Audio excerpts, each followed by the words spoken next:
ഞാൻ ഈ എഴുത്തുകാരിയായ മാധവിക്കുട്ടിയെ ഒരുമാതിരി പരിചയമുണ്ടായിരുന്നു. ധാരാളം സംസാരിച്ചിട്ടുണ്ട്, സാഹിത്യത്തെ പറ്റിയും ഒക്കെ സംസാരിച്ചിട്ടുണ്ട്. പക്ഷേ ഒരിക്കലും സിനിമയെ പറ്റി ഞാൻ സംസാരിച്ചിട്ടില്ല. എന്തായിരിക്കും, എവിടെ വെച്ചായിരിക്കും അവരാദ്യത്തെ സിനിമ കണ്ടത്? ഞാനത് ചോദിക്കണം എന്ന് പിന്നീട് വിചാരിച്ചതാണെങ്കിലും അവരെ കണ്ടപ്പോഴൊന്നും അത് ചോദിക്കണ്ടായില്ല. ഒരു വെള്ളിത്തിരയുടെ മുമ്പിൽ, ആ വെള്ളിത്തിരയിൽ വലിയ അക്ഷരത്തിൽ പ്രണയത്തിര എന്ന് എഴുതിയിട്ടുണ്ട്. മാത്രമല്ല, ആ ചിത്രത്തിൽ MGRും മർലിൻ മൺറോവും ഒരുമിച്ച് ജോഡി ചേർന്ന് അഭിനയിക്കുന്ന ഒരു ചിത്രമാണ്. കവർ വരച്ച ആള് തന്നെ ആ പുസ്തകത്തിന് ആമുഖം എഴുതുക എന്നുള്ളത് വളരെ വളരെ അപൂർവമായിട്ടേ സംഭവിച്ചുള്ളൂ. മലയാളത്തിൽ ഏതായാലും സംഭവിച്ചിട്ടില്ല.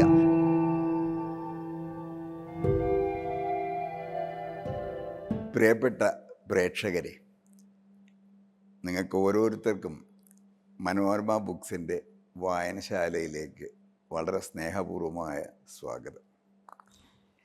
ഞാൻ ഈ എഴുത്തുകാരിയായ മാധവിക്കുട്ടിയെ ഒരുമാതിരി പരിചയമുണ്ടായിരുന്നു. ധാരാളം സംസാരിച്ചിട്ടുണ്ട്, സാഹിത്യത്തെ പറ്റിയും ഒക്കെ സംസാരിച്ചിട്ടുണ്ട്. പക്ഷേ ഒരിക്കലും സിനിമയെ പറ്റി ഞാൻ സംസാരിച്ചിട്ടില്ല. അത് ഞാൻ സംസാരിക്കണമെന്ന് ആലോചിക്കും ചെയ്തിട്ടില്ല. എന്തായിരിക്കും, എവിടെ വെച്ചായിരിക്കും അവരാദ്യത്തെ സിനിമ കണ്ടത്? ഞാനത് ചോദിക്കണം എന്ന് പിന്നീട് വിചാരിച്ചതാണെങ്കിലും അവരെ കണ്ടപ്പോഴൊന്നും അത് ചോദിക്കണ്ടായില്ല. ഇപ്പോൾ ഈ ഹരികൃഷ്ണൻ്റെ ഈ പുസ്തകം വായിച്ചപ്പോഴാണ് മാധവിക്കുട്ടി ആദ്യമായിട്ട് സിനിമ കണ്ടത് മഹാനഗരമായ കൽക്കട്ടയിൽ വെച്ചല്ല, വളരെ ചെറിയ ഗ്രാമമായ പുന്നയൂർക്കുളത്ത് വെച്ചാണ് എന്ന് അതിൽ പറയുന്നത് കണ്ടത്. മാത്രമല്ല, അതിൽ വേറൊരു കൗതുക വാർത്ത കൂടിയുണ്ട്. ആ സിനിമാ തിയേറ്റർ, മാധവിക്കുട്ടി സിനിമ കണ്ട ആ സിനിമാശാല, അത് എൻ്റെ ഉടമസ്ഥൻ ഹരികൃഷ്ണൻ്റെ അച്ഛനായിരുന്നു. അപ്പോൾ ആ സിനിമാശാലയിൽ ഹരികൃഷ്ണൻ പോയിട്ടില്ല, കണ്ടിട്ടുമില്ല. ഇല്ലാത്ത ആ തിരശ്ശീലയിൽ എത്രയോ സിനിമകൾ അദ്ദേഹം ഭാവനയിൽ കണ്ടു. ഈ നഷ്ടപ്പെട്ട പുസ്തകം വായിക്കുന്നതാണ് ഏറ്റവും നന്നായിട്ടുള്ള വായന എന്ന് എവിടെയോ ഞാൻ വായിച്ചിട്ടുണ്ട്. കാരണം അപ്പോൾ എന്ത് നമുക്കതിൽ വായിക്കാം, എത്രയും വായിക്കാം. അതുപോലെ ഇല്ലാത്ത സ്ക്രീനിൽ ഒരുപാട് സിനിമകൾ താൻ കണ്ടതിനെ പറ്റി ഹരികൃഷ്ണൻ സൂചിപ്പിക്കുന്നുണ്ട്. പിന്നെ റിയൽ ലൈഫിൽ അദ്ദേഹം കാണുന്ന സിനിമ എടപ്പാളിലെ ഗോവിന്ദ എന്ന തിയേറ്ററിൽ വെച്ചാണ്. അന്ന് അദ്ദേഹം കണ്ട സിനിമയുടെ പേര് ഷോളെ എന്നായിരുന്നു. അന്ന് ഞങ്ങളൊക്കെ കാലത്ത് 70കളിൽ ജനങ്ങളെ ഇളക്കി മറിച്ച, ഇന്ത്യയിലെ എല്ലാ തിയേറ്ററുകളെയും ഇളക്കി മറിച്ച എല്ലാ സമുന്നത താരങ്ങളും ഒരുമിച്ച് അണിനിരന്ന, നൃത്തവും ആക്ഷനും സംഗീതവും ഒക്കെ കൂടിക്കലർന്ന, വെടിക്കെട്ടും കൊള്ളയും അങ്ങനെ എല്ലാ, കുതിര സവാരി, സർവം തികഞ്ഞ ഒരു സിനിമയായിരുന്നു. അപ്പോൾ ആ സിനിമ ഒരു മാറ്റിനെയാണ് താൻ കണ്ടത് എന്ന് ഹരികൃഷ്ണൻ പറയുന്നുണ്ട്. ആ സിനിമ കഴിഞ്ഞ് ഇറങ്ങുമ്പോഴേക്കും സന്ധ്യ കറുത്തിരുന്നു.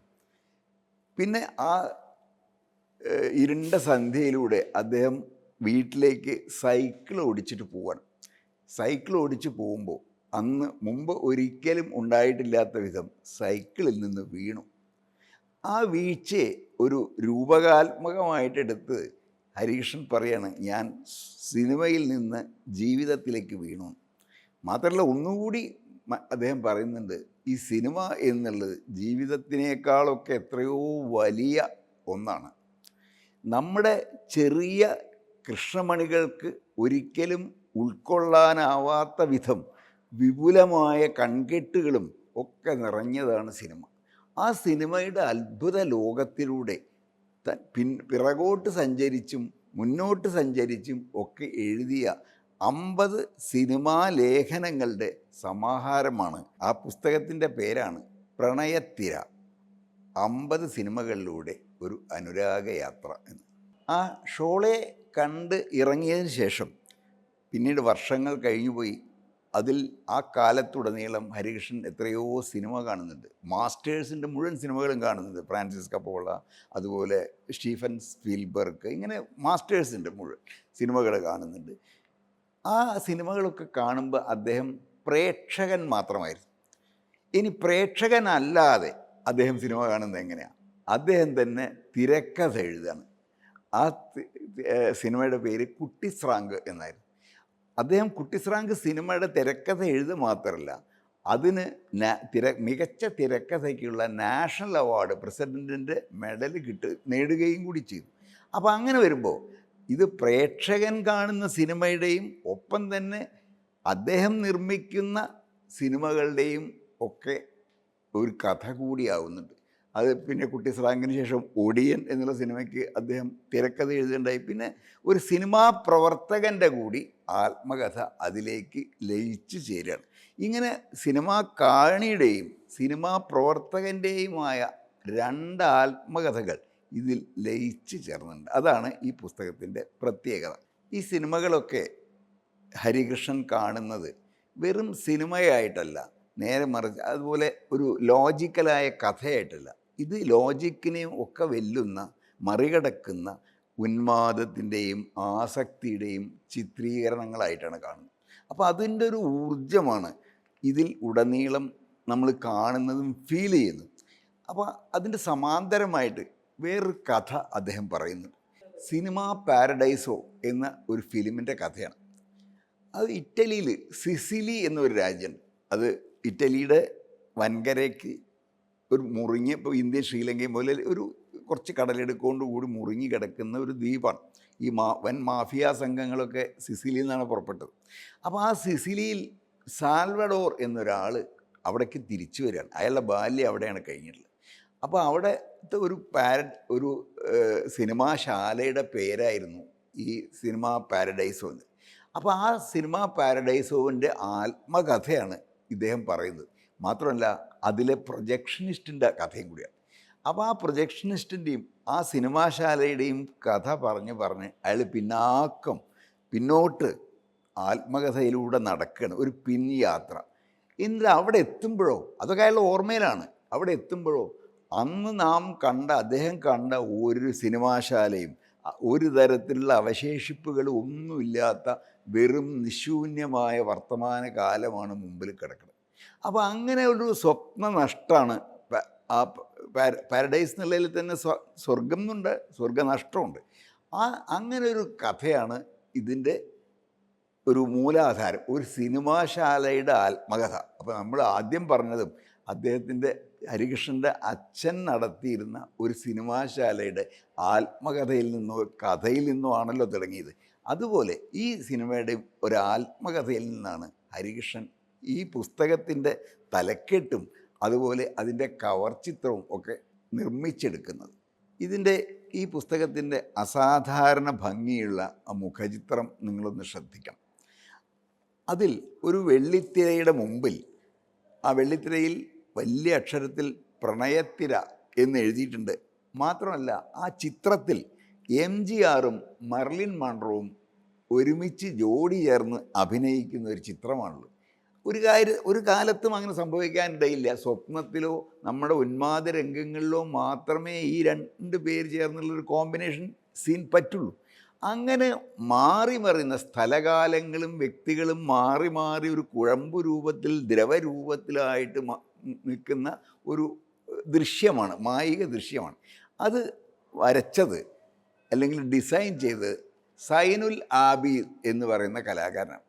അദ്ദേഹം ആ വരയ്ക്കുക മാത്രമല്ല ചെയ്ത് ഈ പുസ്തകത്തിന് ഒന്നാന്തരം ഒരു ഹ്രസ്വമായ ആമുഖം എഴുതും കൂടി ചെയ്തു. അപ്പോൾ ഹരികൃഷ്ണൻ പറയുന്നുണ്ട്, ഒരു കവർ വരച്ച ആൾ തന്നെ ആ പുസ്തകത്തിന് ആമുഖം എഴുതുക എന്നുള്ളത് വളരെ വളരെ അപൂർവമായിട്ടേ സംഭവിച്ചുള്ളൂ. മലയാളത്തിൽ ഏതായാലും സംഭവിച്ചിട്ടില്ല.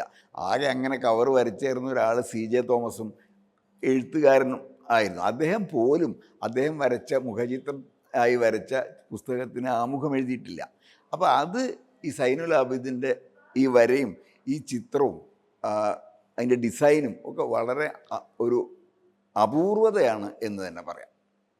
അദ്ദേഹം കണ്ട 50 സിനിമകളുടെ അനുഭൂതി ചിത്രങ്ങളാണ് ഈ പുസ്തകത്തിൽ അടങ്ങിയിട്ടുള്ളത്. വെറും റിവ്യൂ അല്ല, അത് നിരൂപണമോ അങ്ങനെയൊന്നല്ല. അത് തന്നിൽ ഉണ്ടാക്കിയ ഒരുപാട് സാധ്യതകളെയും കുറിച്ചാണ് അതിൽ പറയുന്നത്. മാത്രമല്ല ആ ചിത്രം കഴിഞ്ഞാലും ചിത്രത്തിന് പുറത്ത് അതെന്ത് സംഭവിക്കുമായിരുന്നു എന്നുള്ള സാധ്യതകളുമൊക്കെ എഴുതിയിട്ടുണ്ട്. ഒരു ഉദാഹരണത്തിന് 1 മുതൽ 0 വരെ എന്നുള്ള പേരിൽ രഘുനാഥ് പലേരി എഴുതിയ പ്രശസ്തമായൊരു പടം ഉണ്ടായിരുന്നു. കുറച്ച് പഴയതാണ്. അത് എങ്ങനെ തന്നെ മതിച്ചു, ഒരു പ്രേമത്തിൻ്റെ കഥയായിട്ട് അത് എങ്ങനെ മാറി എന്നുള്ളത് മനോഹരമായിട്ട് ഹരികൃഷ്ണൻ പറയുന്നുണ്ട്. അതിൽ നായകൻ ജയിലിലാണ്. ജയിലിൽ ഉള്ള നായകൻ ഇതിലേക്ക് വരുന്നു, രംഗത്തിലേക്ക് വരുന്നു. ഒരു വീട്ടിൽ അയാളുമായിട്ട് ബന്ധം വളരുന്നു. അയാൾ വീണ്ടും ജയിലിലേക്ക് തന്നെ തിരിച്ചു പോകണം. ഇങ്ങനെ ഒരു ബേസിക്കായ ചട്ടക്കൂട്ടിൽ ഒരു കഥ ഗംഭീരമായി വളർത്തിയെടുക്കും. അപ്പം അതിനുശേഷം ഹരികൃഷ്ണൻ പറയുന്നു ഇതിൻ്റെ മറ്റ് സാധ്യതകൾ ഉണ്ടാവുമല്ലോ. അങ്ങനെ ഓരോ സിനിമയ്ക്കും അത് കഴിഞ്ഞാൽ വീണ്ടും വേറൊരു സാധ്യതകളിലേക്ക് കൂടി വളരാനുള്ള വഴികളെക്കുറിച്ചുകൂടി ഒരു നിരൂപകൻ അത് പറയില്ല. പക്ഷേ ഹരികൃഷ്ണൻ അതും പറയും. അത് ജീവിതത്തിൻ്റെയും സിനിമയുടെയും സാധ്യതകളിലേക്കുള്ള ഒരു വാതിൽ തുറപ്പാണ്.